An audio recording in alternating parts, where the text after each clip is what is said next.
right, man. What's going on, y'all? How's everybody doing, man? Y'all already running it up on X, man. I already see it right now. Already at 50 plus views, man. So much, much love to all of y'all, man. Running it up on Bacon's as well, man. He reaching close to 20. So we appreciate all the love and support, Yeah, man. Another jam-packed episode. Everybody's busy, so we're gonna do it tonight.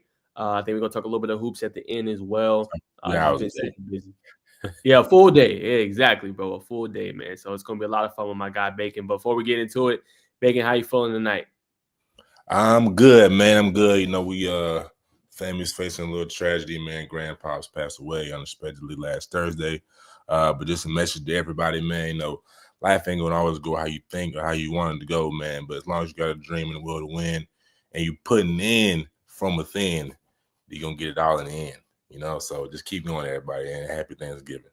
Yes, sir. Happy Thanksgiving, everybody, man. I see y'all already liking and retweeting, so I appreciate that, man. Comment below if I should do more lives on my X account. Y'all let me know. I usually just do my YouTube and Yes, you my should. Twitch, but y'all let me know in the comments, man. We got some big news too, some stuff that's dropping tomorrow. But Bacon, it's the Yep. quarterfinal round, man. So I'm gonna have you pull it up on your end, whatever you can find it, whether that's GHSA or Score, wherever you can find it. Just some of these quarterfinal matchups you want to kind of get into. We're gonna kind of hit that, y'all. We're gonna talk about Tech, obviously, clean old fashioned hate. Talk a little bit Clean. about that matchup with them against Georgia. It should be a pretty good one. And shout out to my guy Roddy Nablusi from UGAsports.com. Looks like he said they could see upwards of 40 guys hitting that transfer portal. So that is huge there, man. Georgia's not playing around, and they are actually trending right now to land Hezekiah Melinder, who was formerly committed to Boise State. He plays for Clark Central. They lost in the first round to Houston County. So a lot to watch for there. A lot going on with UGA, a lot going on with Georgia Tech and co. But how's it looking on your end, Bacon? I am sharing my screen as we speak. All right, my brother. I'm going to go ahead and add you in. All right, man. So some big matchups. Obviously, the Collins Hill, Grayson.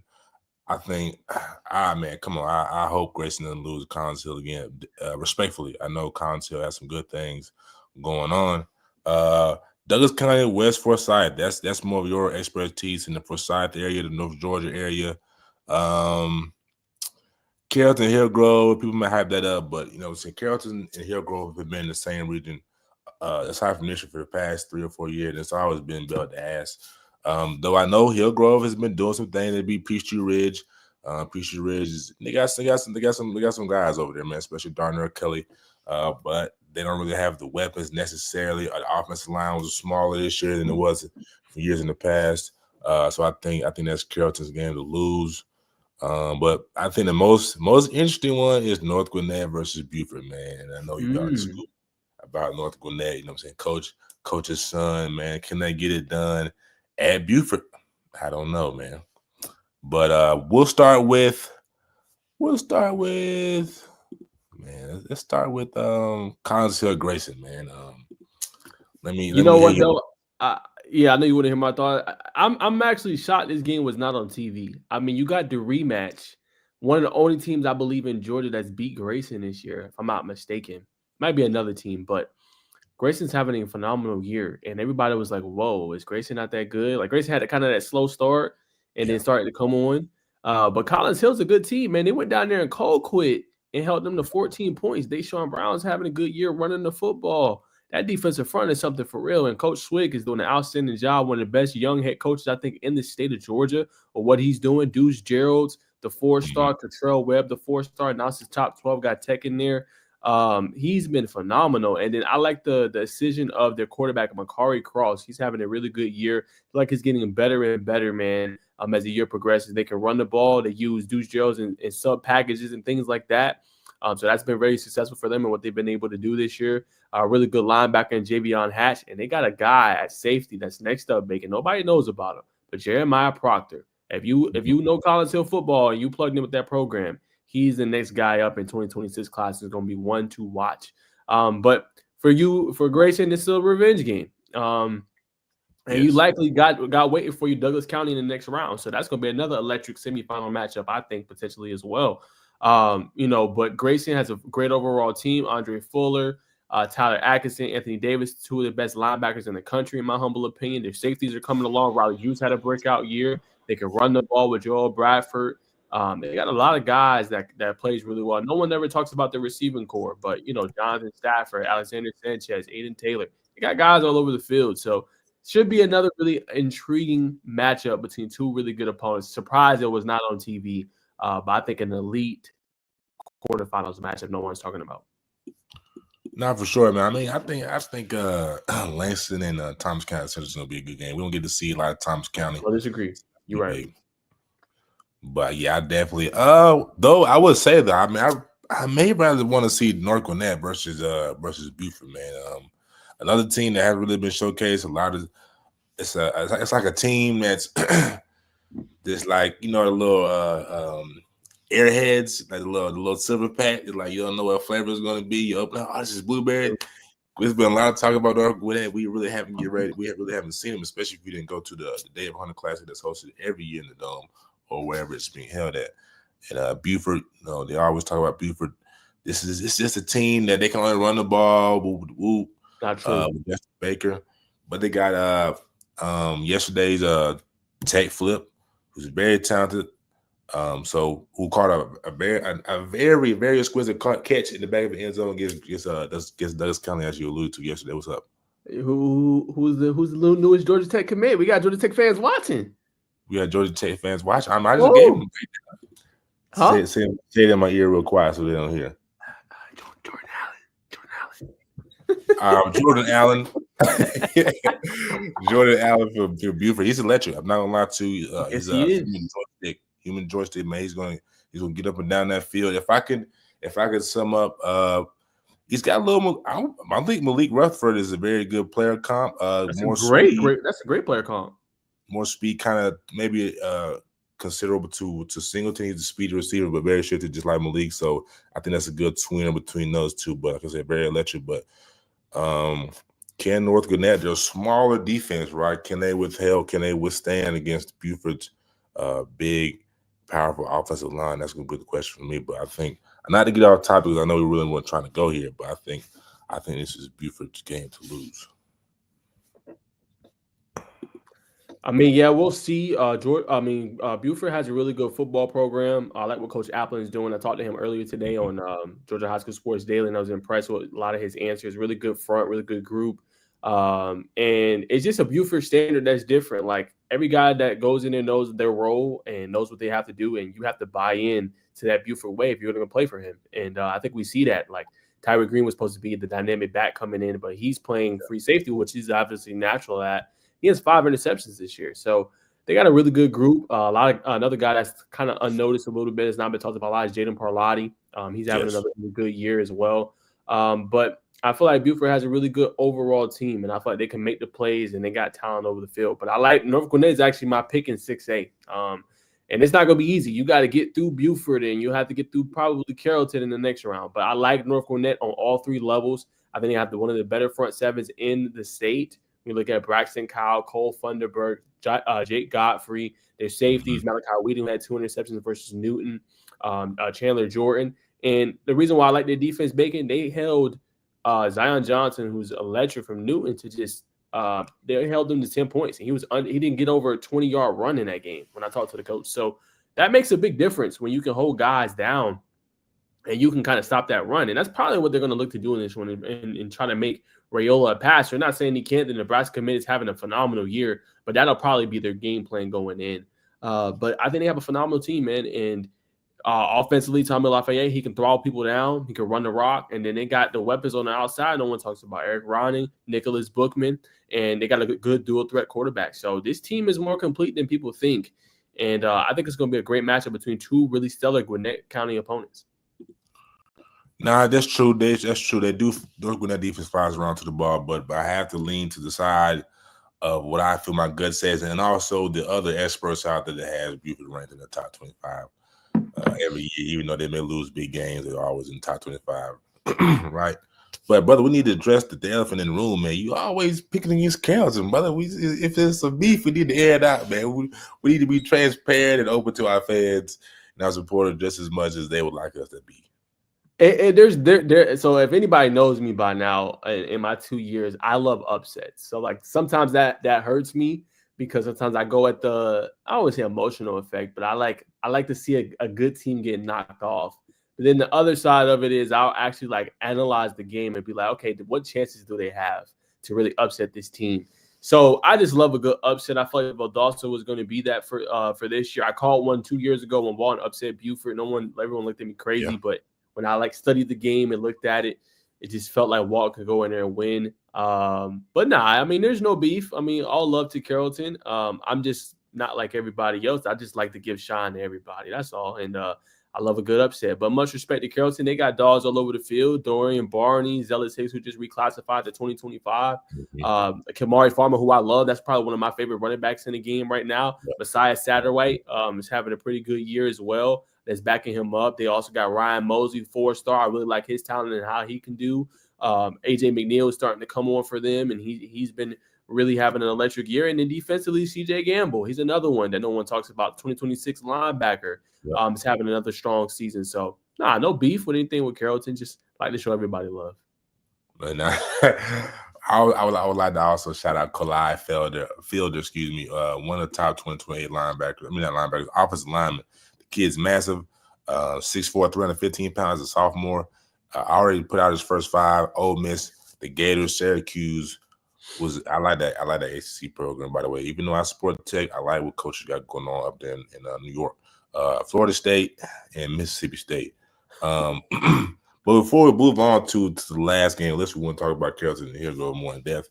The brother bet me $20 last week. Said, man, he said, babe, I got a feeling that I was gonna be Carrollton. I said, brother, you lying. Then he told me, I think the receiver's gonna do it. I said, son, that's a lowest secondary. I said, brother, if Carrollton beat them more than 20 points, keep your money. And we know what happened. But segueing on.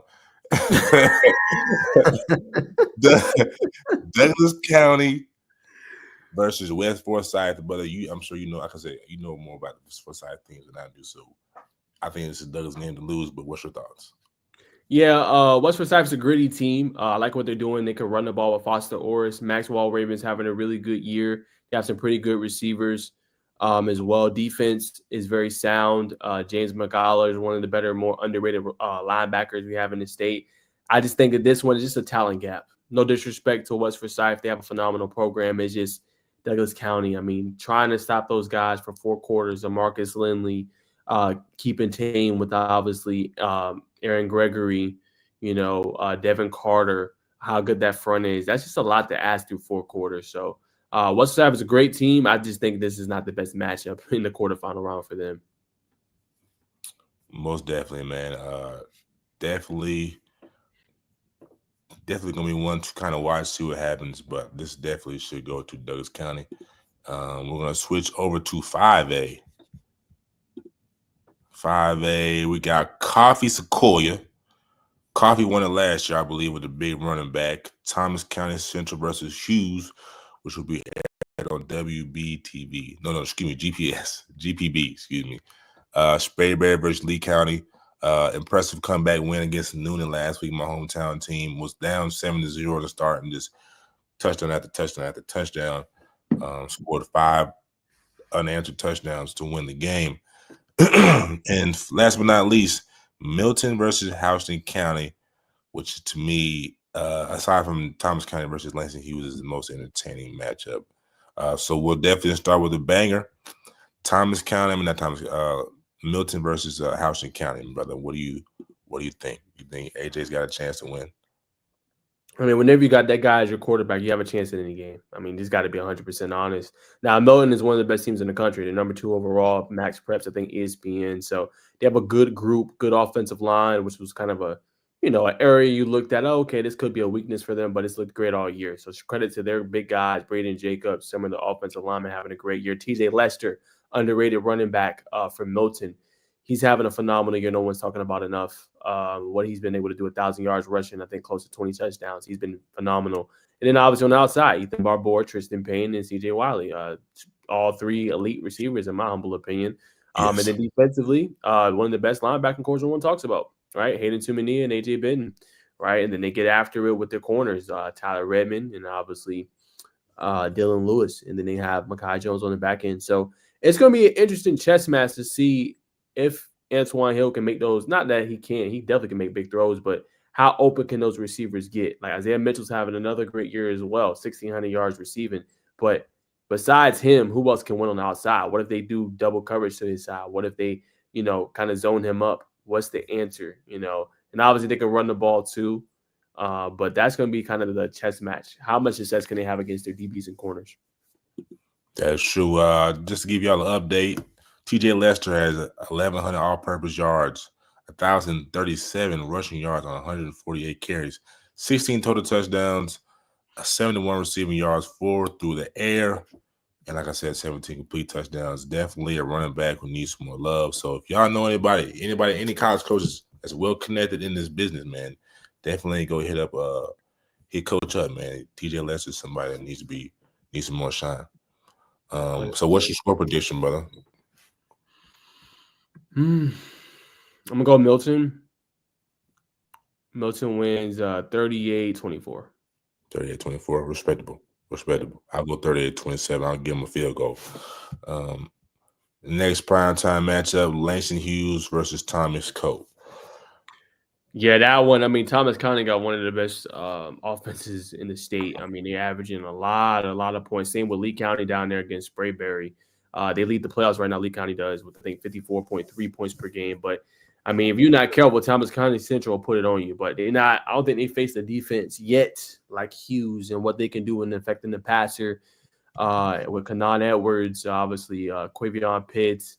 Their linebackers are really good. Safeties is headhunters. Like it's a really good team. And then offensively, Hughes can strike, right? Like they put points on the board. Like they got so many guys. Got Maurice Gleaton, who just recently committed to Georgia for track and field. He's on the football field. Carson Baker's on the football field. They got a lot of guys that can get the ball to.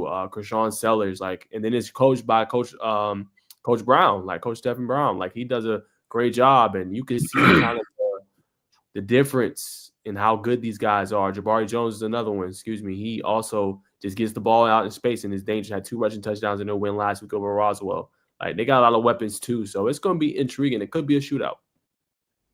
It could be a shootout. That's true. If I feel like if which I don't think, but if Hughes can get that running game, that can be the catalyst going early. That can really help their play action pass. I think this could be a chance for Hughes. Yeah, Thomas County's the higher seed. Hughes upset, but man, it's gonna depend on the quarterback, man. He's played well. I'm not saying he hasn't played well this year, but when it comes to those close down the field throws, those are kind of questionable. So, but for me, it's tough not to go with Coach Boone, man. So I'm gonna roll with Langston here in the upset, man. The people may call me crazy. I'm gonna take the Poets, Langston Hughes Poets. You said you're taking the County Central, right? Hughes is my title pick. So no, that's I'm right. going with Hughes. Hughes is my title pick in 5A. So I believe in Coach Boone in that program. And they got a phenomenal coach, Coach LeVar Sims. I don't know if he's watching. I believe in that coaching staff. Now, Thomas County Central with Coach Justin Rogers, they're nothing to sneeze at either. They got another good group. Jalen Johnson is going to be one to continue to watch for their program at quarterback. Young guy, but slinging that football. They got a really good safety out there, really good edge rusher. So it's not going to be easy, but this is a good matchup. I think them Hughes boys is ready. Like I said, I went to their spring practice. One thing them boys going to do, them boys going to hit. You know what I'm saying? So you better make sure you bring your lunch pail and be ready. But I'm going with the Hughes. Most definitely. Sprayberry versus Lee County. I'll be quick on that one. I'm going with Lee. With much respect to Sprayberry and what they can do, making history in their program. I think making quarterfinals first time since 1982. Jordan Edmonds, Mark Manfred, Jaden Duckett all having phenomenal years. The two I mentioned, Manfred and Edmonds, they're both 4 stars. Great job this year, especially winning the region title with your quarterback being suspended for a game. But Lee County, look, no one's talking about it, but that kid, that Weston Bryan, that Georgia Southern commit, is having a phenomenal year this year. He had 7 touchdowns and they win. Everybody think it's the Usman Kroma show. No, it ain't that. He only had 2 touchdowns last week. They can throw the rock, and he's spreading the ball around. That makes them dangerous, and that defense is good with Lasai Jackson and many others that no one talks about with Lee County. Got Lee County by a landslide. All right, and to round out this 5A segment, Coffee or Sequoia? And this is an intriguing one.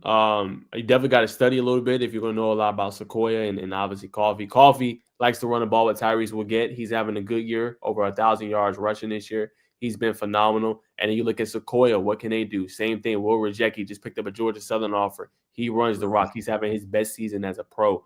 So he's the one to kind of continue to watch in that one. But Sequoia will be at home. Question is, which defense can stop the other from running the ball? Like that's one of the key kind of things in this game. Which defense is going to have the most success, or will it be a shootout with teams going back and forth? And which team can limit the other possessions and capitalize when they get the ball? We're going to find out.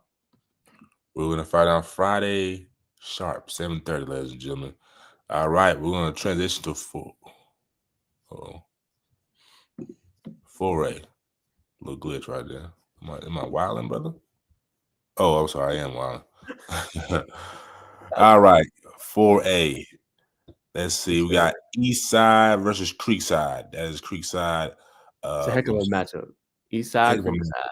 Let's start there. Go ahead. Yeah, brother. So Jaden Barr having a good year. I don't know if you know he's a tech commit as well. We'll be playing safety.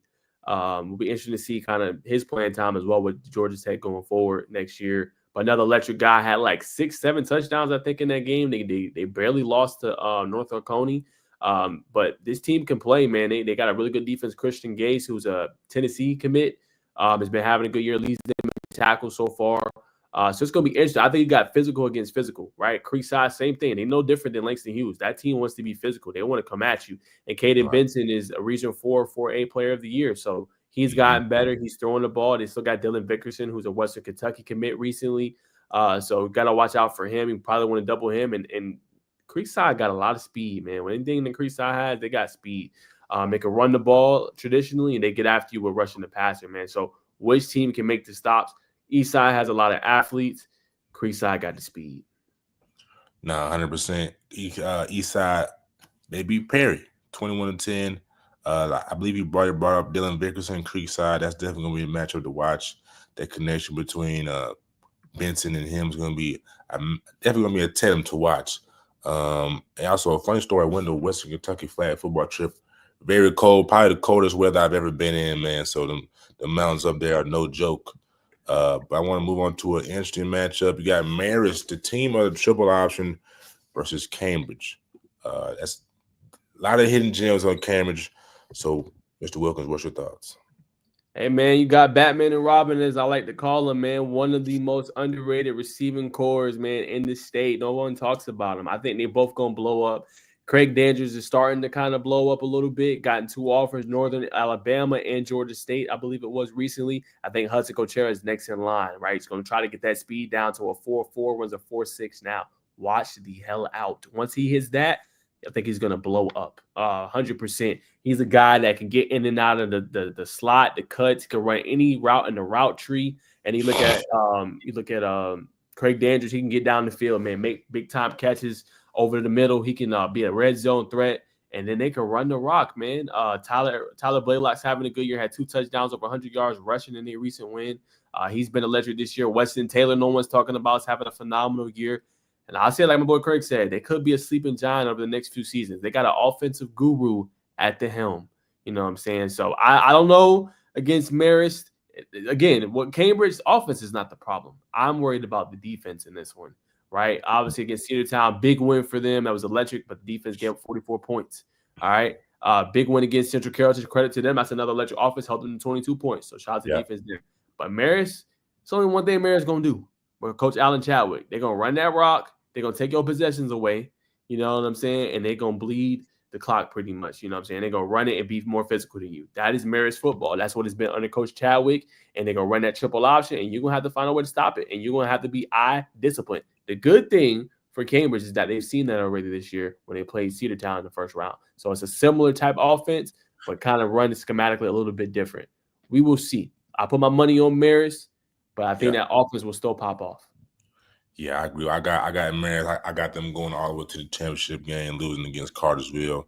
But speaking of Cartersville, they got your boys, North Oconee. I know you like the quarterback there. I like Cartersville. I like Elijah Peaks and the rest of the bunch. But let me hear your thoughts. Man, this is another game. Like, how is this not on TV? You Yeah. know what I'm saying? Like that's another game I looked at. Like, how did that not get considered? Now I know, obviously, Athens. I get it. It's gonna be crazy, especially with Georgia Tech playing Georgia, which we're gonna talk about here in a little bit for all the Tech fans watching. I get it, but bro, at the same time, it's like, yo, one side you got Norfolk Coney, you got Kamari Brooks who's blowing up. You got Harrison Faulkner, who I think is the most underrated quarterback in the state. You know what I'm saying? What he can do. He's having a great year. Landon Rodon, who's a Georgia commit, is having a phenomenal year. They can run the ball. Defensively, they're very stout. You know what I'm saying? They can get after you. Then you look at Cartersville, Jamari Bryce, Brady Marchese, who's made a name for himself here in the state. They can run the ball with the two running backs who's having a great years. They got like a 3 running back system at Cartersville, right? And then defensively, Jordan Woods, who just flipped from Cincinnati to Ohio State, one of the more physical corners in the game right now. Great cover, elite corner. You know what I'm saying? So, bro, this matchup, like, hey, if I wasn't at Tech on Friday, hey, you sign me up and pop my feet up, get my popcorn, man. I'm gonna watch this one because like that is one I would want to see, bro. Like that's how electric that matchup's gonna be. Nah, facts. Feet up, little space Yeah. heater. Low space heater, we chilling, Goes by we nibbling. You know what I'm saying? every time. Every time. Yes, sir. And then to round it out, Blessed Trinity. Hold on, I can't see that small print. Let me go back to my screen. Blessed Trinity versus Benedictine. Benedictine, I feel like is maybe the most underrated, other than Marist, because some people may not believe in triple option, but I think Benedictine is one of the most underrated teams in this bracket. That's formidable, of course. Yeah, 100%. Let me shout out the Borough boys as well, man. Can you believe that they held BT to 22 points? Now, look, when we look at 22, you black. Naj, if you bacon, you like, Naj, that's a lot of points. Bacon, they kicked 5 field goals. 5. What? They had 1 touchdown all game. So That's that tough. tells me a lot about that Jonesboro team. It just was an unfortunate matchup in the second round, but man, I mean, that's how Yeah. you play some defense right there. I mean, like Yeah. you literally not letting them into the end zone. So I want to shout out the Barrel Boys first and foremost. But to your point, Benedictine is very underrated, right? Good team. Got Bubba Frazier on the outside to get the ball to, who's an electric playmaker. They use him a little bit in the running game as well. The quarterback is coming on. Coach Britt does a good job. And the defensively, they got the leading sack getter right now. Herbert Yeah. Scroggins, the Miami commit, 19 sacks this year. So my key is, can they force Brooks Goodman into some mistakes? Can they slow down Amonte Pitts, who's having a great season, and not let him go off for 100 yards? That's going to be the key. And then offensively, get the ball to Bubba Frazier. Let him cook. So you're rolling with Benedictine? No, I still go with BT. That's just the formula to win. You know what I'm saying? But I got to go. BT's one of the best teams in the state. Like they not getting that national recognition, but that's just what they are. They got Milton all the way. I think they beat Milton or lost to Milton by a touchdown or might have been 2 scores, but they was in it the whole time. No, BT's one of the best teams in the state. All right. Who you going with? I'm gonna roll Benedictine, man. I'm gonna roll Benedictine, Creekside, Marist, and DeVille, man. Home of Trevor Lawrence. And before we go, man, I definitely want to shout out Coach Floyd, Coach Carmichael, and the Jonesboro Cardinals, man, for holding strong and doing it big for the South Side, man. You know, so a lot of talent on the South Side. We just ain't got good food, good flavor, and good music and good sauce.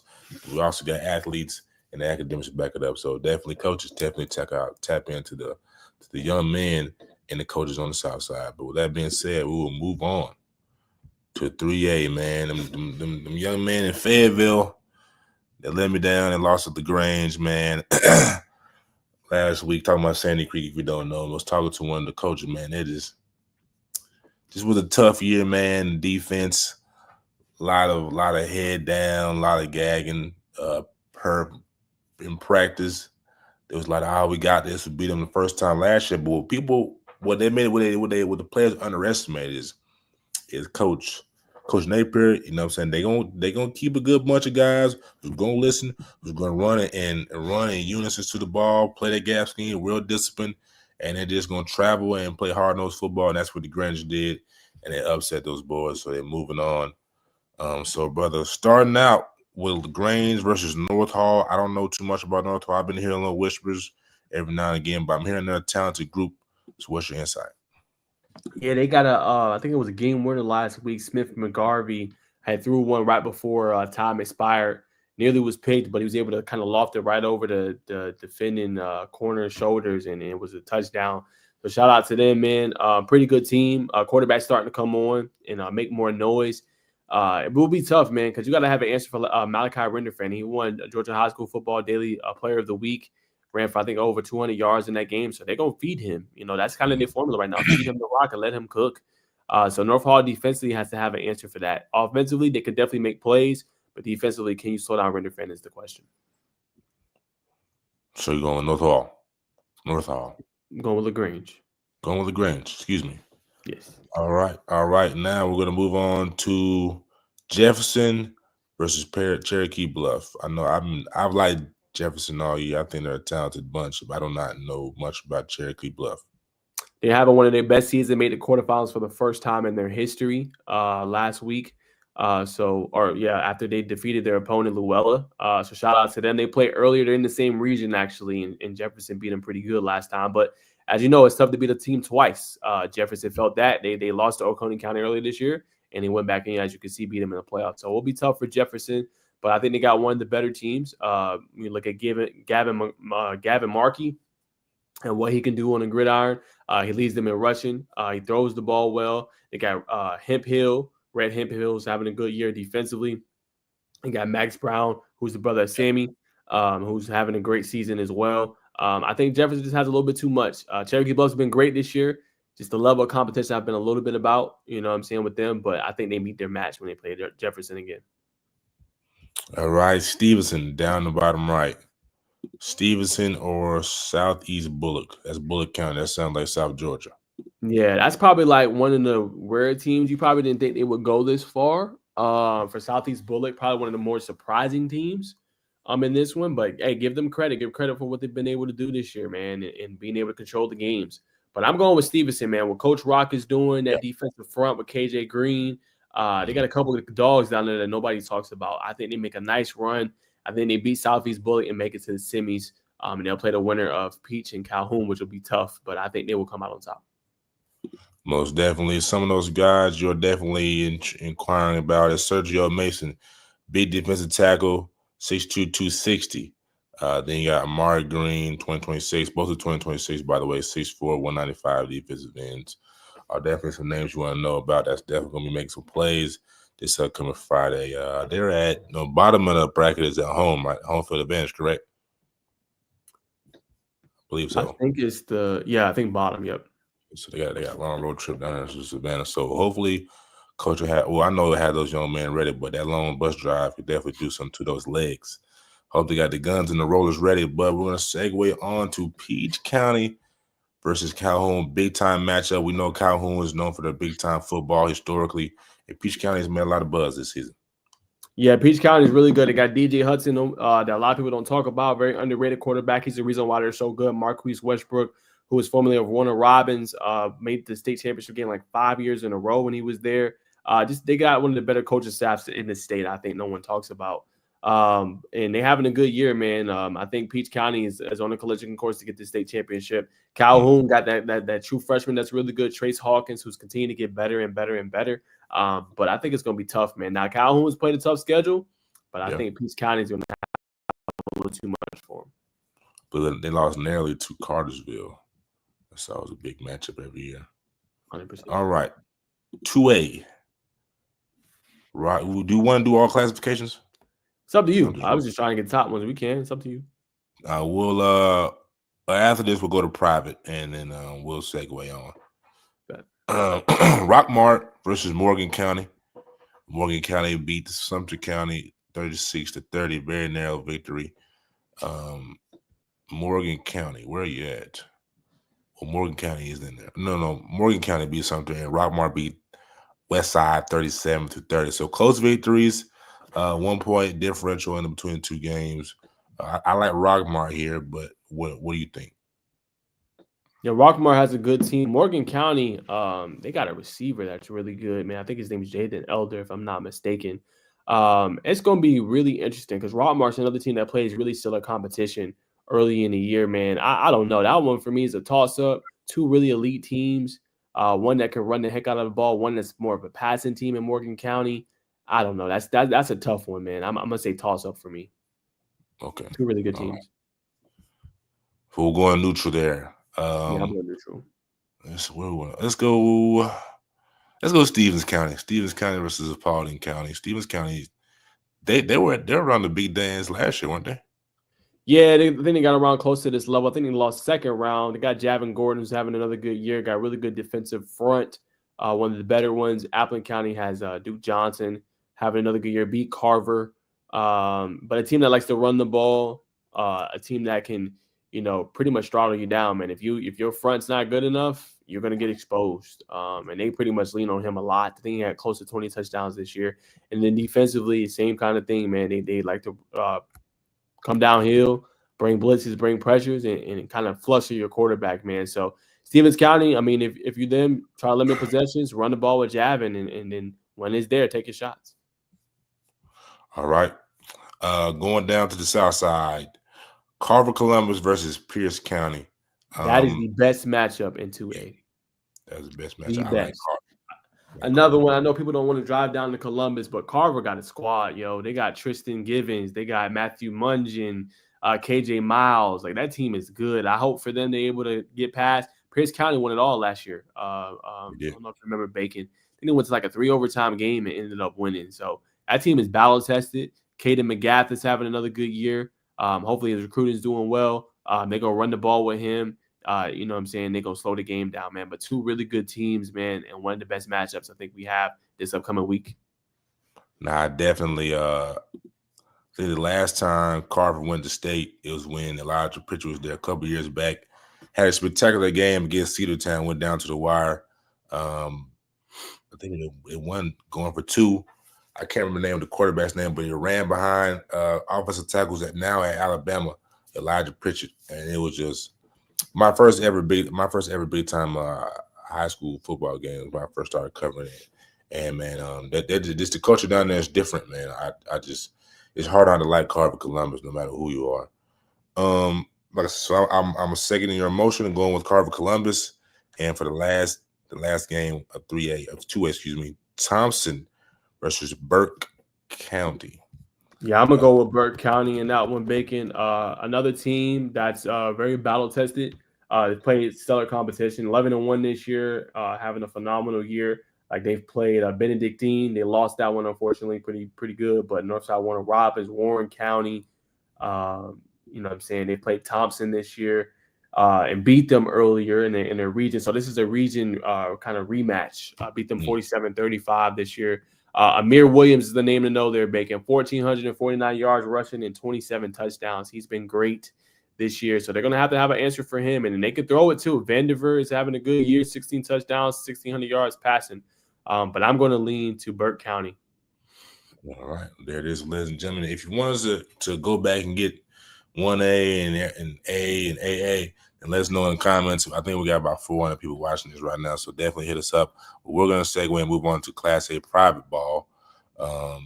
And we're going to start with Savannah Christian versus North Cobb. I think I know who you like. I think you're going to roll with Savannah Christian, but I think you're going to make a formidable case for North Cobb Christian. You must know me well, brother. What I will say is, man, if Teddy mess around and they go in there and they beat Savannah Christian, he might end up one of the hottest recruits in the darn country. He's already hot now, but you talk about sophomore beating an elite opponent that can run the ball with Zoe Smalls, and they got two of the best guys, like Damian Guyton, and they got Elijah Griffin. Right. Yo, I'm telling you, man, them type of games, that's where you make a name for yourself. So, hey, all I'm gonna say is if that offensive line can protect, give him time to survey that defense, he is more than capable of going in there and shocking folks. You know what I'm saying? And y'all can, mark it down right here that I said that. I'm gonna still go with Savannah Christian. But when you have an elite, and I will continue to say this, when you have an elite quarterback, when you have the dude or a dude at that quarterback spot, look the hell out. And I'm telling you, they got it at North Cobb Christian, man, with Teddy Gerard. So play with it if you want to. Look out. That's all I'm going to say. I'm still going with Savannah Christian, but when you got a guy, yeah, you got a shot.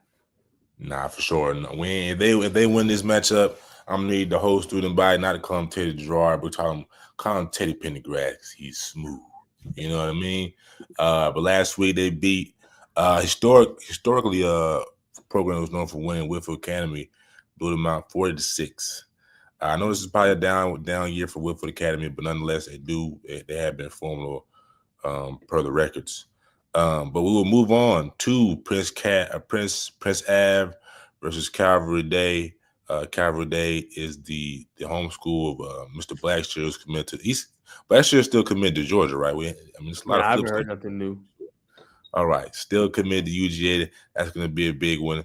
We know Prince Ave's got Ben Muser, running back Andrew who Beard. Andrew Beard name always escapes my mind. I think it's just Prince Ave's game to lose. Calvary Day, I know. I like the quarterback as well. He's a smaller quarterback, but he can sling that rock. I remember seeing him in Georgia State. But brother, what do you think?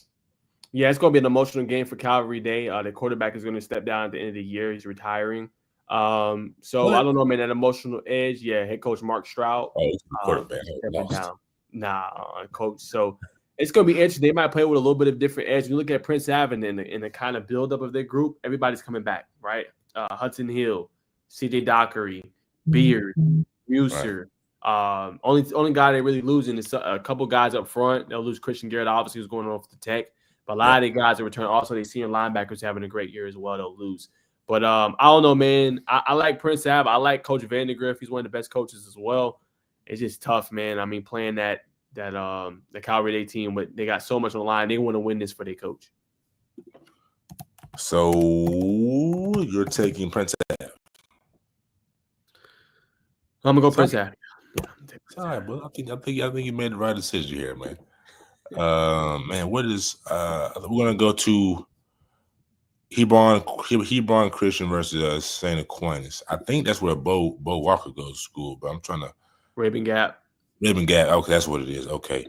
Yes. I mean, I'm now finding out that news. Aquinas is very talented. They got a offensive lineman, Danny, who goes out there. I wish I knew his last name, but Danny, if you inquire about Danny at Aquinas, they will know what you're talking about. Man, I really like Hebron, man. I think Aquinas is more formidable, but I think I'm going to go out on a limb here and pick Hebron. Close victory by a score or field goal.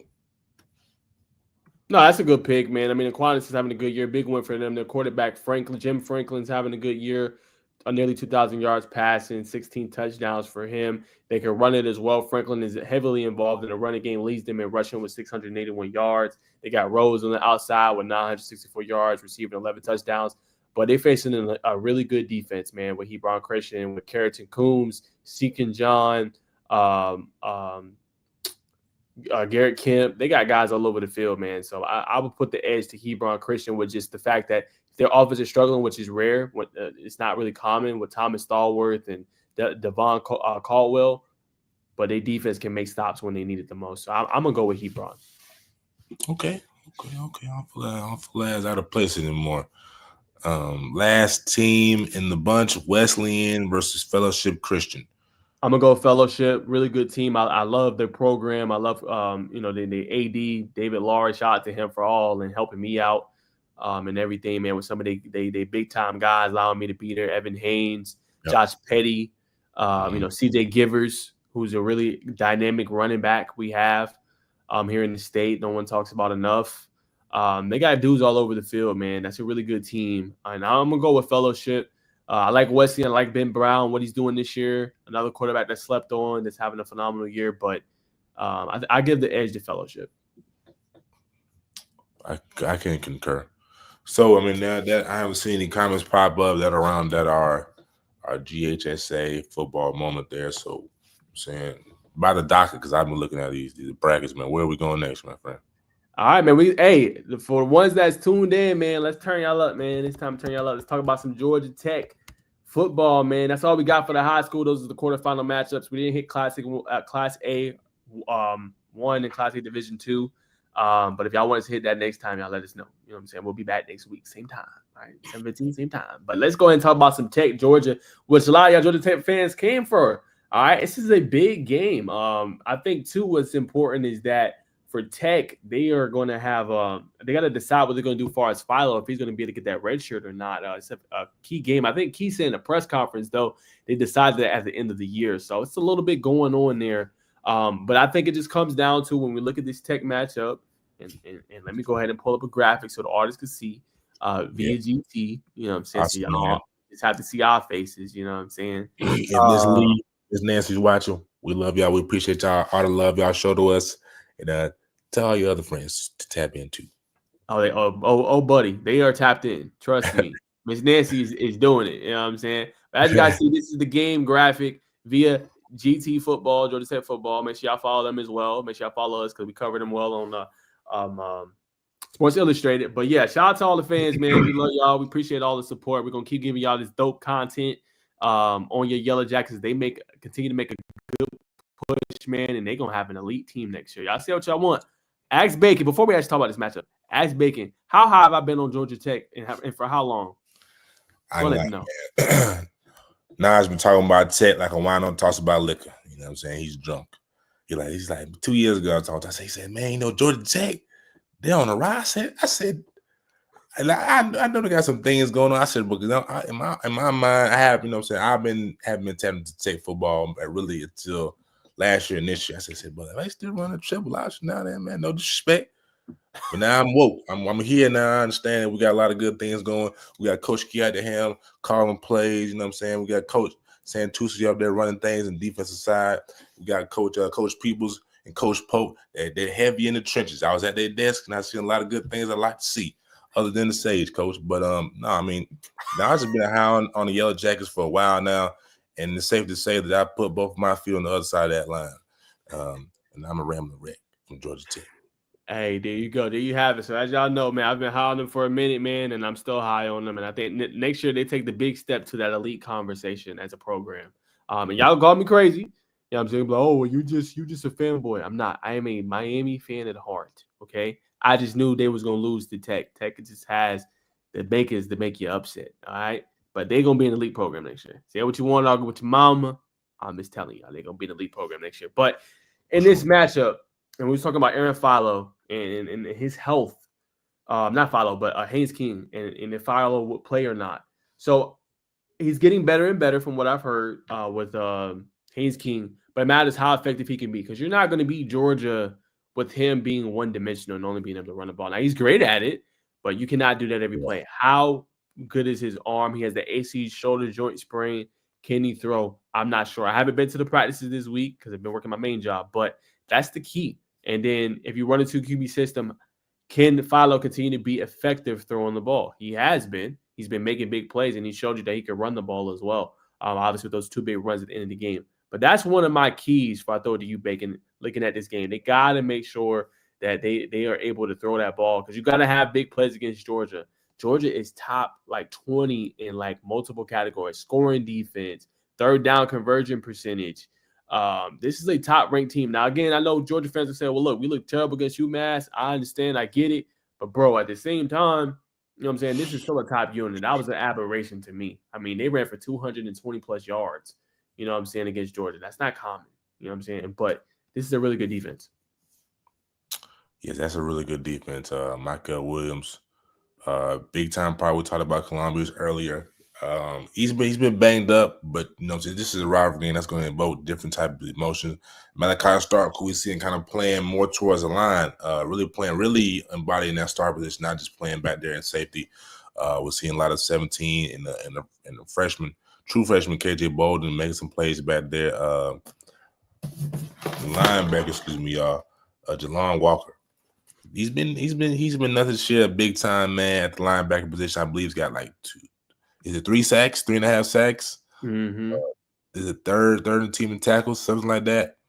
So this is going to be a formidable defense that Tech's going to see. But I think Tech's got the offensive prowess to make some noise if not win this game. If it's me, I let Philo. I keep the same type of system. If Haynes King can come in and keep Georgia on their toes, not just providing rushing attempts, but dropping a couple of 15-yard, 20-yard little outs. You know what I'm saying? Little post patterns, running a little RPO here and there with Jamal. I know Jamal's banged up, but it's all hands on deck during hate week, and everybody's on the same page. For me, the question is with along with the quarterback question mark is going to be. Man, it's gonna be honestly maybe the defensive line. Even though the defensive line played phenomenal last week, and I think we can if they can continue to bat down balls as it did so well last week, that's gonna and really frustrate Carson Beck. We get Carson Beck kind of riled up, man. Get him laughing on the sideline, giggling, kicking. I think we'll be fine. But that's my soliloquy. What you think, brother?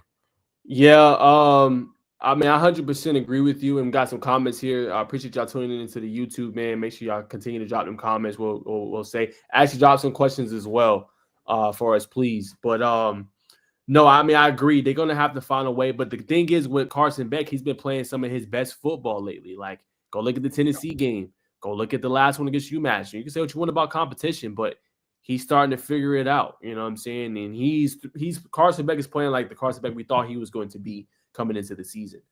Taking care of the football, making big time throws, finding his receivers, Arian Smith, Dylan Bell, Oscar Delp, Lawson Lucky, and all those guys, and he's converting and they're running the ball well. Shout out to another undercard or wild card in this game is Nate Frazier. He's coming on and he's playing really good. Had one of his best games, over 120 yards rushing and 3 touchdowns. When my Georgia Tech articles drop on Thanksgiving, he's one of the guys that I mentioned. You got to, find a way to slow him down. And he's becoming a more featured part of that Georgia offense, especially with the injury to Trevor Etienne, who was supposed to be the lead guy for them. You know what I'm saying? So he's one to watch for as well. But yeah, can you rattle Beck? Can Romello Height be a game wrecker? You know what I'm saying? He's shown that the last few weeks. That's why I asked Coach Key that question. He was like, "Well, what do you think?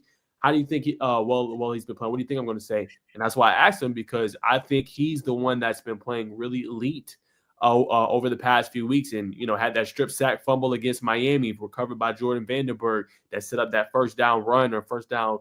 I guess you could say receiving, whatever you want to say, rush, catch, whatever from Eric Singleton Jr. that ended the game. But that was because of Romello Height. Same thing last week. Offense struggling most of the game. What does Romello Height do? He, like I said in this press conference, he read that B gap where he was going to be at and try to throw it, and he jumped it and then went and tried to score. Next thing you know, Haynes King's running in for a touchdown. So can Romello Height continue to take them steps forward? Because they're going to have to create pressure. You know what I'm saying? Now, obviously, Santucci's doing a great job. The secondary's been pretty good. I know it's been patchwork a little bit with injuries, you know what I'm saying? But they're doing a hell of a job, you know what I'm saying? But they got to get pressure. You got to help out those DBs, the Amari Harveys of the world. You got to help him out, you know what I'm saying? You got to be able to help out, Rodney Shelley or Lamaz Brooks, whoever it might be, Clayton Powell-Lee, who's playing really well. Baker Nolan's talking about 8 tackles in the last one and led them.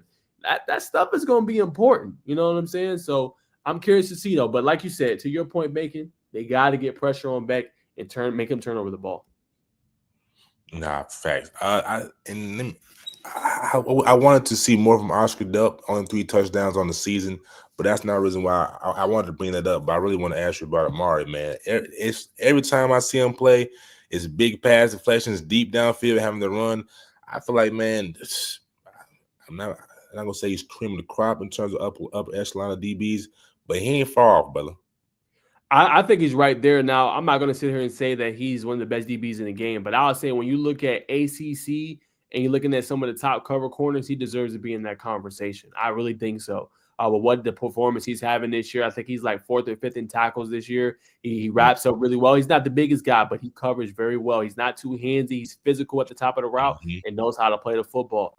And that was another reason why I had took Georgia Tech to actually beat Miami, is because him being there, and then Warren Burrell ended up being injured. He's missed the last few weeks. But both of those guys have done a stellar job on the back end for Coach Peoples in that defensive back room when you look at what they can do. So when you have that, you like how you feel. Now, they're playing elite guys. And now we haven't talked about it, but Powell-Lee is another one. Now, I know you're saying motivated, dedicated. We're going to bring you in here. You saying nobody can run with Arian Smith.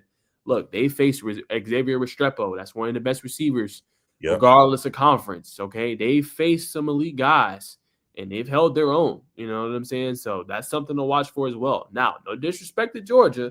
Georgia got a lot of good receivers, but they're not elite. They're not the receivers that Tech has faced this year. Respectfully, you know what I'm saying? Y'all don't have no George Pickens, no AJ Green. You know what I'm saying? So I don't think they're that worried. Now, Arian Smith can fly. I will give you that. You know what I'm saying? Dylan Bell, boys can play, but they're not striking fear in that secondary. I agree. You know what I'm Let's see saying? if the questions go. That's the comment I was addressing. Nobody in secondary can run with Arian Smith. We appreciate you tuning in as well, brother. And this is his score prediction. Tech loses by 17. 17. Said Bold prediction. first quarter might be close. I'm gonna let you respond to this, Bacon. Now, this is the reason why I told you about these two boys. When you asked me, it's like, who should watch out for Georgia? Jalen Walker is the real deal, bro. Like that dude can play. Him and Michael's been in and out, but go, Yeah. hey, you want a game? You want to know about this Georgia team? Go watch Texas. Go watch Michael Williams and go watch Jalen Walker, and you'll see why both of those guys are NFL prospects. Go watch that game. You know what I'm saying? But Baylor's supposed to be back healthy. Got Robinson, so we'll see how healthy they'll be there. But what's your response to some of his comments? 31-14. 31-14. The only 31-14. The only reason why I see some validity in the 14 is because Haynes King isn't all the way healthy and he hasn't played the whole season. So, but Philo is big time. He has an arm. He's got an arm that can really stretch that Georgia defense. I know they got some talented safeties, DBs, I mean they got some good DBs. Let me not say can he make those touch passes as those intermediate and keep them honest? I don't mean I understand Williams and Walker, but Georgia Tech's offensive line is pretty damn good, man. One, if not the best offensive line in the ACC. It's gonna be a battle. It's gonna be a test against those boys. But Georgia Tech defensive line isn't a slouch either. Romello Height, Vanderberg, you know what I'm saying? Number 32 on the other end. I have struggled with it. I have struggled with his last name, but he really impressed me last week and has impressed me in multiple games. What'd you say, brother? My bad. I was saying Sylvan Youngjuan. That's his Selvin name. Dunjuan. Yeah, Sylvan Youngjuan. Another NFL prospect to me. I'm not sure if he's on the NFL draft boards, but I think he can play at the next level. So 31-14. I don't think so. I think I think Tech's going to win. I think they're going to win. Let me put my score prediction out here. Jackson, if you're watching, you can just clip this up and not have to text me. Just fuck. I'll say, what would I say, man? Man, I think it's going to be probably a mid-score game. Probably like 20. I'm going to say 30, 33, 32, 28, 25, somewhere around in there. That's the type of game. It's going to be similar to last year. So I mean, I think Tech checks all those boxes. They embody Coach Key as a head coach with just physical gritty. And, I know Coach Kirby is the same thing, physical gritty.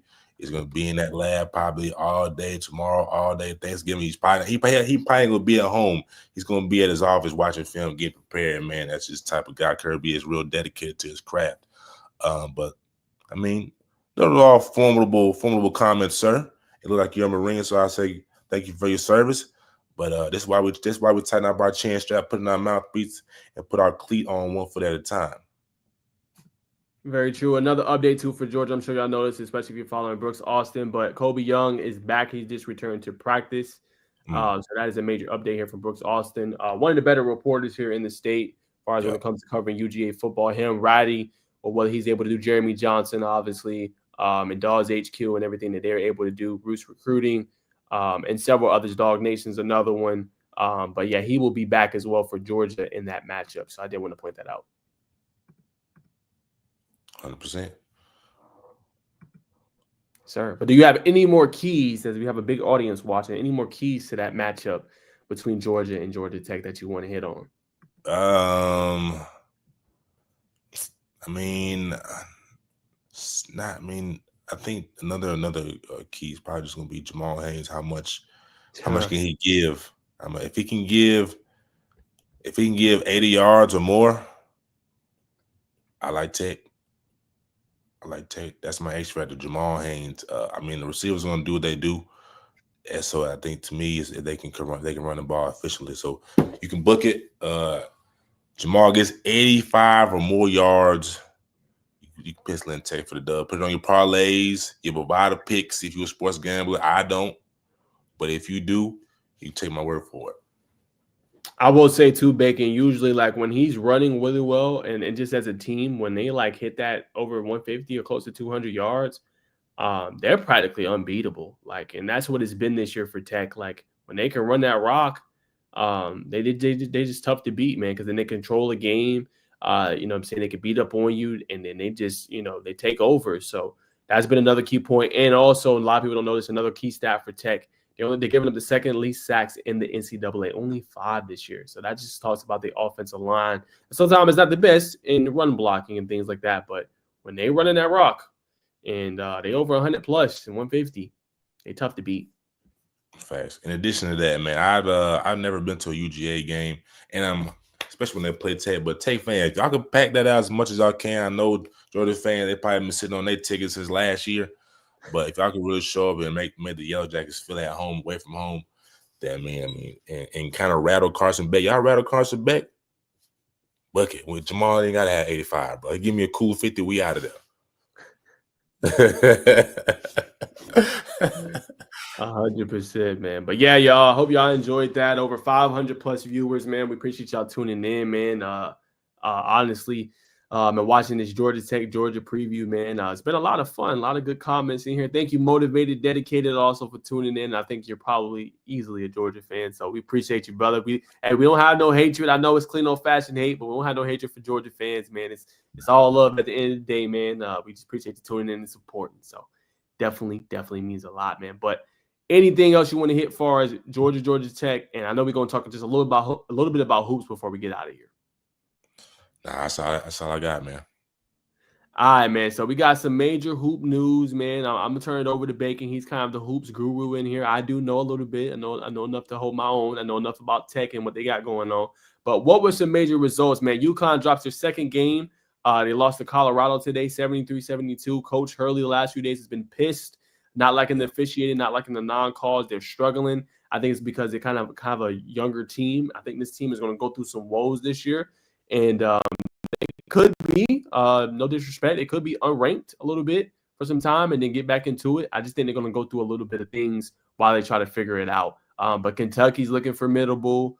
Kansas looks formidable. Gonzaga, Auburn looked good, had that tip in at the end of the game by their outstanding big man. And he's looked good. But what's just your thoughts? Brooms, yep, just Broom. You know what I'm saying? He's having a good year. But what's your thoughts so far? Yeah, man.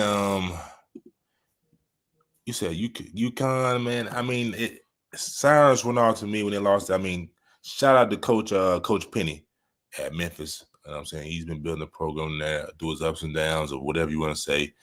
He's been doing his thing. But, just like how a team come off a Super Bowl, World Series, and NBA championship, got a little hangover. You know what I'm saying? They face a little competition, they get a little gunshot. You know what I'm saying? They'll be okay. Coaches, he's won 2 back-to-back. He's gonna be hard on those guys. That's his coaching style. He's gonna let those guys know when they're doing right. When they're doing wrong, he's gonna love them when they're right. So I mean, I really wouldn't take too much in this. It's a long season. Being a Coach Cal supporter, I don't really take too much stock into early losses. So I think they'll be fine. Auburn, I didn't expect them to shoot up the rankings this fast, but they have played some good basketball. The win over Iowa State was monumental for them, as well as Houston in the beginning of the year, but mainly Iowa State. Broom, I believe he's a 5th-year senior coming back because he wants to get that championship. Kudos to him. But I think Thad Pittford is a guy who, we definitely need to keep a keen eye on. Came off the bench that game against Iowa State, added 14 points, 18 points to Chad Baker Mazzara. I believe he's a transfer. Miles Kelly, former Georgia Tech player. 2 for 9 from 3. He specializes in threes, so 2 for 9. Want to see an uptick in that category. But 5 for 13 is nothing to scoff at. And this team's going to grit it out. They're going to rebound under Coach Bruce Pearl. Tennessee, I like what Tennessee's doing, but I'll go on the record and say this. I think Alabama, when they get everything figured out, you got to think up for them. I'm on ESPN. I appreciate that, man. Of course, brother. I think Alabama is the deepest team in all college basketball. I like Kansas. Don't get me wrong. I really like the scorer, I believe, the number 1 player out of either JUCO or the D2. I can't remember right now, but I like him. But Alabama, once the guard heavy, they got from Paul VI guard from Alabama, LeBaron Philon. You got Stroud, who haven't even touched the floor yet. League guard from last year. Aiden, I can't remember his last name. Big man. Aiden Sherrill. Yeah, Aiden Sherrill. Really good. Been playing really good minutes off the bench. I mean, I really like Alabama is my favorite right now. I know UConn and everybody, and Duke. I saw your TikTok earlier, brother. You know what I'm saying? Why is Duke at 11? Yeah, come on, bro. They lost to freaking Kentucky. Like, bro, what are we doing? Like, they've looked good all year, and then you got Arizona ranked there 2-2. They lost to Wisconsin and Duke. Come on, bro. What is we doing, bro? Yes, I had to react to that. Now, like I said, I'm still getting familiarized with the team, so I ain't make that TikTok too long because, again, I don't want to give information and react to stuff, and I ain't got my full quartet of knowing what I'm talking about. But, bro, I've seen Duke play twice this year. Come on, bro. Duke is a top team in the country. What are we doing? Yes. Hello? You know what I'm saying? Yeah, I'm sorry. That's a good basketball team, man. So I don't agree with that. UConn's going to fall a lot next week. It's a lot of primetime matchups. Like as we talked about, Auburn beat Iowa State with Brooms tipping last night. Came back from 18 down in that one. Big win for them. And then right now you got Houston playing Bama, and then you got Duke is going to play Kansas. So that is all tonight, brother. So if you want some good hoops, oh no, not Kansas. I'm sorry. No, you're right. No, I was right. Okay, yeah, Duke played Kansas at 9, and then you got another barn burner at 11. I might have to stay up for that. You got Auburn versus UNC. Hey, let me get my popcorn ready. And it's crazy because Dayton was whooping UNC, and UNC came back and won 92-90. So, hey, man, we got some peak college basketball content, man. So y'all boys stay tuned. Matter of fact, man, I got to shout out. Let me get his name first. Dayton's got a young man from Georgia. If you can remember his name, help me out now so I don't look like a fool scrolling. Oh, Juwan Simon. Simon, man, freshman. You know what I'm saying? Average 1.5 1.5 rebounds. Is a name to know, man. Was killing, had the hoop scene in Georgia really nationally set on fire. Juwan Simon, 6'6" wing, Mableton, Georgia. He can play with Game Elite. He's the truth. Yes, he is, brother. I also shot Baylor. Baylor's also a team to watch. BJ Edgecombe is a monster. I think. Well, I know he's a lottery, and the brother may go. I say top 5. I think top 3 is very generous, but top 5, I don't think that's anything to turn your nose up at. BJ Edgecombe is elite, man. If you catch him out, get his autograph. What's up, kids? Yes, sir. Any concerns with Rutgers losing to Kennesaw State? Big win for them. Braden Liu, former kind of Georgia standout for Alexander, playing really good ball. Just some results from the weekend. Any pause the cause for Rutgers losing that to Kennesaw State? I would say yes. I'll say yes. Rutgers. I mean, I don't want to take anything away from Kennesaw State. They got a good team. I like Simeon Cottle and Braden Liu, who was very big. They held Ace Bailey only had 1 rebound. I mean, that just tells you all you need to know. Kennesaw State is very fundamental. They're going to box you out. They're a gritty team.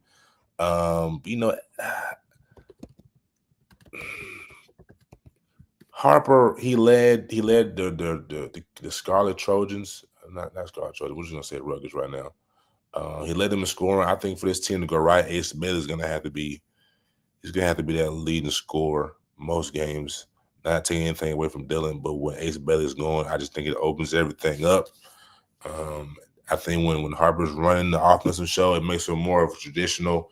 And for them to be spectacular, how they need to be, Ace Bailey's going to have to be that front man. And I also say this, man, he was back home. He's back home in a packed environment. Probably seen some familiar faces in the stands. Nerves probably got to him a little bit. I'm going to go out here and go for 30. And boy had 15 18 points with 1 rebound, man. But that's just what comes along when you're a freshman playing big time college basketball. It just happened to be a lower major D1. So I don't think it's something to be concerned about, but it's nothing to write them off about. They'll be back in the top 25. Just hopefully they can get things back in the grasp and they don't sputter out of control. 100%. I definitely agree with that, man. It's going to be a lot of fun. Some big hoop news updates. Hawk Smith Naismith Classic was this past weekend. Caleb Wilson balled out, fell short a little bit. Chandler Bing went off for 37 points. Eric Chapman dropped 24. Big time win for Pace. Pace was like the most well-rounded team. They could face off in the future. I think they are both 4A, I believe. I got to go back and look and make Yeah, sure. Or Holly Innocence might be that classic private. I'm not sure off the top of my head, yeah. but I will research that. But that's going to be very fun. Really good matchup between those two. Ava Andrews for North Paul, and they beat the Marist girls. Kate Harpring in that one dropped 28 and 11. But man, that I told you, man, North Paul got this girl, this Hendrickson that's really good, man. And they is able to pull out a win there. So I thought that was impressive. Wheeler handled Gainesville 66 to 50. Big win for them. Coda Suttle was the best graded defensive player on the court that day. He had Coben Landrew drop, I think, 18 in that one. Kevin Savage had 16, so great win for them. Tallis, I think, had 17, so big time win for them in the Naismith Classic. And got Jared Cook Classic as well. Milton and Grayson, I think, squared off last night as well. So a whole bunch of big time events going on, man, and some great hoops. And Caleb Wilson just looked the real deal. Looked like he just still a candy from a baby out there, man, when you're on the court. Man, Caleb Wilson is the truth, brother. Man, he's like you said, it may look rare easy, brother. Moving them kids out the way. You can just tell when a kid gets around 17, they get to playing at URBL over and over and over again, man, or just at any elite level circuit. But when they get their body behind them, and the kids who don't play that up tempo high skill basketball game, it shows. And you know what I'm saying, just start with fishes. 100%, man. Yeah. I mean, that's pretty much what I got, brother. But do you think Wheeler seeing him this week, Coben Landrew, obviously, you think they got a chance to beat Grayson? They got a shot. They gonna play this year too. I think pretty soon. Talk to my boy Coda. I'm gonna try to go. Like, that's a marquee matchup, man. Like, they got all the pieces. I think the question last year, like, they had some good players. They had Ricky. They had obviously the big men with the Arkansas State, but they didn't have like an elite scorer. They got a couple of those guys, man. Kevin can fill it up.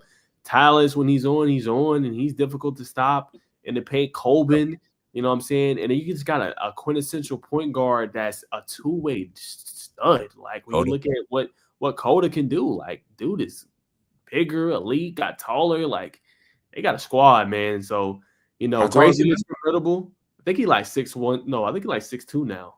You know what I'm saying? He's grown, especially when I see him at EYBL circuit, I believe it was. But yeah, man, like, they got some dudes, man. So I'm gonna say they're gonna compete for sure. Beating them, we'll see, because that's tough, but competing for sure. All right. And I also talk about got a chance to see Jalen Wingfield check target. Just nothing. I mean, just a monster, brother. He's a junior, rising junior, was sophomore last year. He can do it all. I mean, I don't know if it's just he's playing that system. High school system could be different on the circuit, but he likes that post shot, little post phase. Got that real active on the defensive ends. Got that dog in him. Snatched the ball away from one of the offensive players from East Coweta. But I believe he had 17 points. Probably had 3 blocks, a steal, and until a hammer and a rebound. So I take fans. If we can pull that off, if Coach Damon can pull that off, man, that's gonna be monumental for this program as they continue to trend upward. We know we're struggling right now. We just got waxed by Cincinnati. But hold faith. Keep going to the McCammons Pavilion, cheering those guys on, and get those season tickets early. Because if you don't, you're going to throw in a couple hundred. Not going to lie to you. Extra. And please read all about it on SI All Yellow Jackets. 100%. Yeah. Real quick, an ugly loss to Cincinnati, man. Not too much you can say. They're probably going to be one of the top teams in the country. They're going to definitely be in contention for their conference championship. But when it comes to Tech, it's just figuring out defensively what you can do. The switches is hurting them this year. And we got to be honest, Bain Ndongo has regressed. Like, he was supposed to be one of the top players coming in. He's regressed this year. He's having a hard time with the pick and rolls and staying attached and then not playing it the right way. So that's hurting them. And at points in the season, they're struggling scoring in some spaces. Now, they got a lot of good scores, but some of it they are struggling. So I think it's going to take some time. A lot of transfers coming in, new lineup. Everybody got to learn to mesh and know their roles. So it's going to take some time, but we will see. I wouldn't give up hope just yet. Right. No, I agree. Lance Terry kind of struggled 2 for 11. And that's kind of that spark you need off the bench. You think it's You think it's time to throw him into the starting lineup every so often to see if we get a little spark? 100%. And then the Kawhi Reeves just has to be more aggressive too. You know what I'm saying? With his touches and going to the rim and creating contact. But yeah, Lance Terry should definitely be at least getting a couple touches in there and getting into the starting lineup for sure.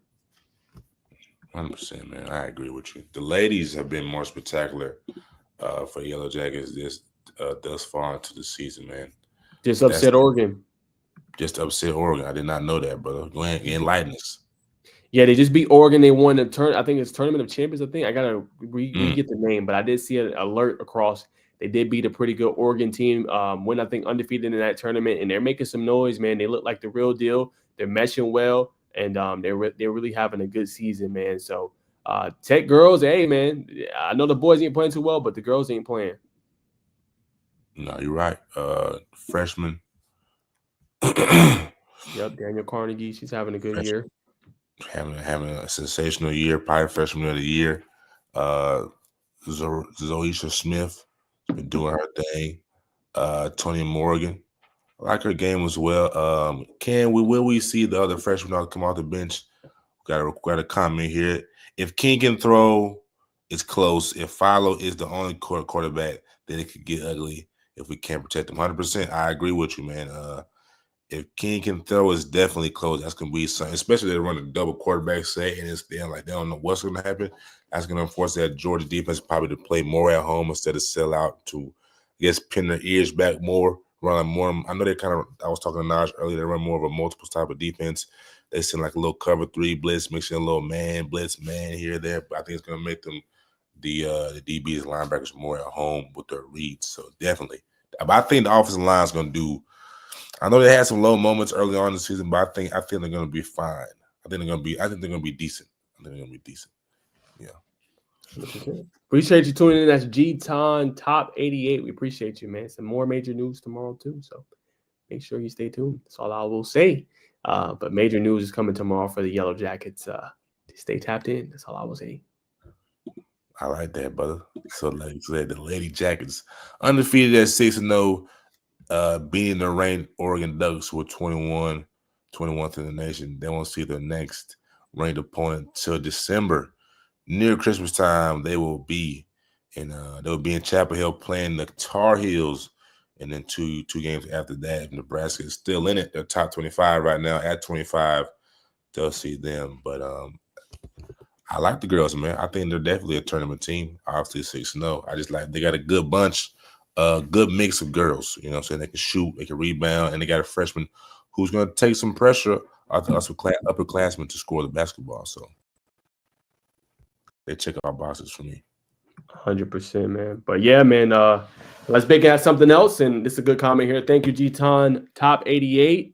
Thanks for y'all. Keep up the good work. We appreciate it, man. Y'all make sure y'all stay tuned to the network.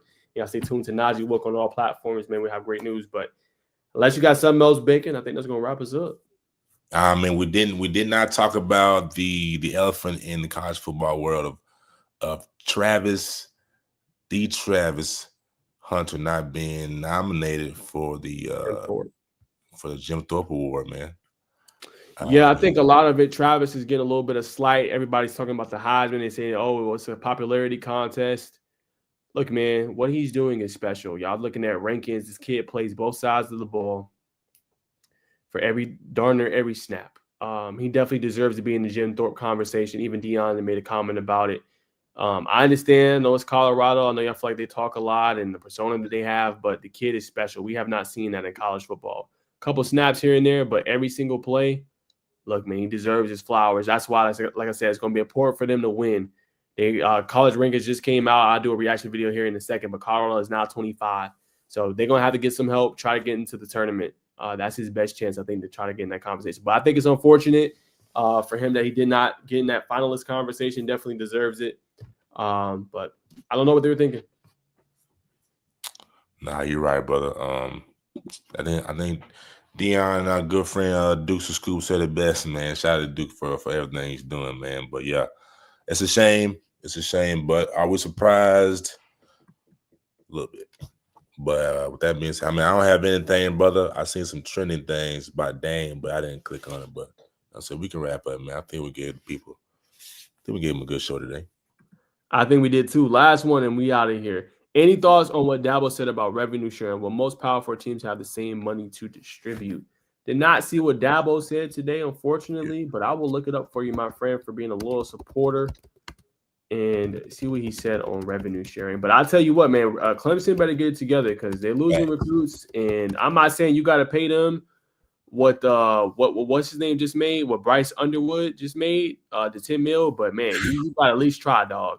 And it looks like he said nobody's going to have more money than Clemson. Nobody. A smiling Sweeney said of impending revenue sharing for the first time ever. Gosh, no, I don't want to sign up. Hold on, let me share the article with y'all. And this how it sounds like if you can't beat them, join them. Yeah, but the thing, like, I like Dabo, but bro, you should have did this, bro. Like, you know what I'm saying? You sitting there falling behind. Like, it's a great program, but come on, bro. Oh, that's not. Is that the right one? College football playoff rankings. I just had it. The hell?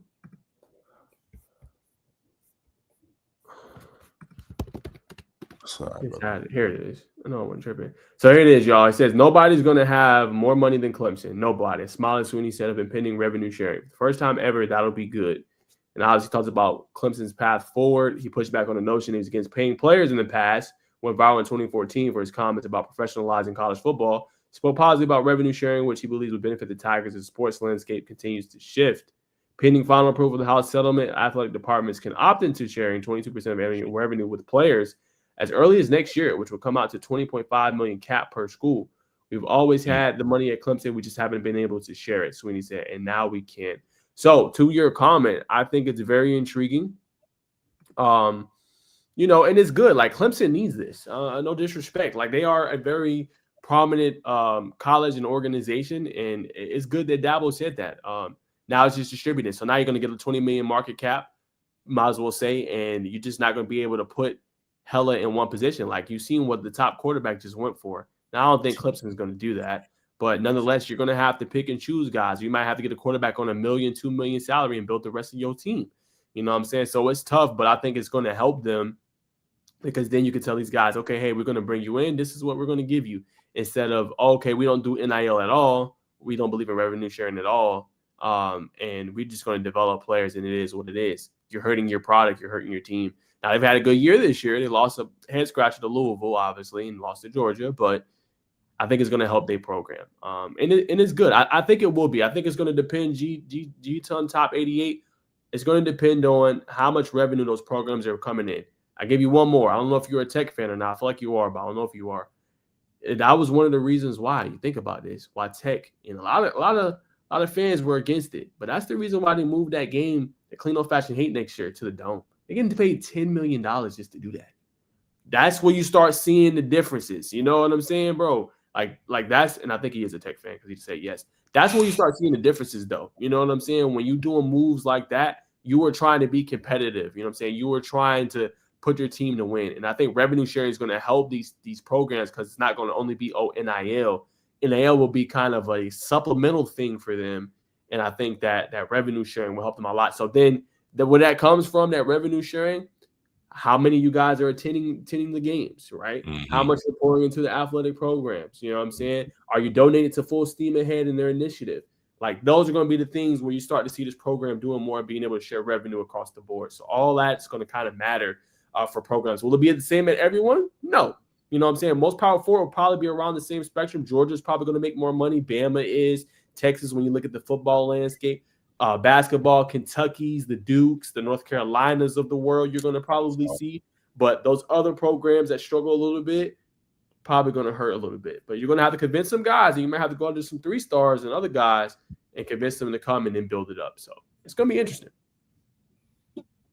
Very thorough, brother. You even brought up what's the NIL initiative at Tech? You just said it. Full steam ahead. Full steam ahead. Yeah, that was big, bro. That was key. Very thorough. Yeah, that's all I wanted to say, man. I appreciate it, brother, man. I appreciate you, man. But that's all we got. It looks like y'all loved it. Bacon, before we get out of here, can I tell you the numbers of the people tuning in? Brother, we are at 658. That is a lot. I did not expect that many on a Tuesday night. I appreciate all my 4,000 followers on X checking us out. Also, my YouTube subscribers as well. Man, y'all get me to a K. We're not that far off. Y'all get my man Bacon out there as well and getting him out there to 2K. You know what I'm saying? But we appreciate y'all tuning in, man. Much love. 553 on my end on X, man. I think that's the most I've ever had. Bacon, you had 101. I had a couple on YouTube. And then Bacon, you had a couple on YouTube as well, man. So we appreciate it, man. If y'all want more of this content, y'all know what to do, man. Shoot us a DM, like, comment, subscribe, and get at us, man. We might make this a Tuesday show going forward. Just we already have one, obviously, but we might make this a Tuesday show going forward, talking all things Yellow Jackets, the transfer portal. You know what I'm saying? The players they're getting, the flips, everything, reacting. We might start doing that more if that's something you guys want to see. Again, we want to appeal into appease to you guys because you guys help us out. So hope you guys like tuning in. And Bacon, I'll let you close this out. Yeah, I mean, I bet before we go, ladies and gentlemen, if you see us out, thanks, fellas. The NIL thing hasn't been explained good enough. A lot of gray area. I agree. Definitely, money. There's a lot of like that 10 mil. They ain't coming straight from the Booster Club. I can tell you that, my friend. That's coming out of somebody's. That's coming out of somebody's check or whatever savings. You know what I'm saying? Whatever it is, Swiss bank account. But nonetheless, if you see us out at the game, and don't hesitate, come chop it up with us. You know what I'm saying? I may be vlogging, whatever. You know, hop in the vlog, say what's up. You know what I'm saying? We definitely want to show y'all love. That's as much as y'all show us love. So thank y'all for tuning in. This is Games Free Podcast, man. And enjoy your holidays with your loved ones, man, because you never know when it's the last time you will have it, man. So thank y'all for tuning in, man. Peace and blessings to everybody. Love y'all. And see y'all Friday, man. Go Jackets. Happy Thanksgiving, man. Stay tuned in, G-Ton Top. I'm about to drop something on the channel, man. So y'all stay tuned. I'm about to drop the vid and I'm about to drop some big news. So stay tuned. Peace.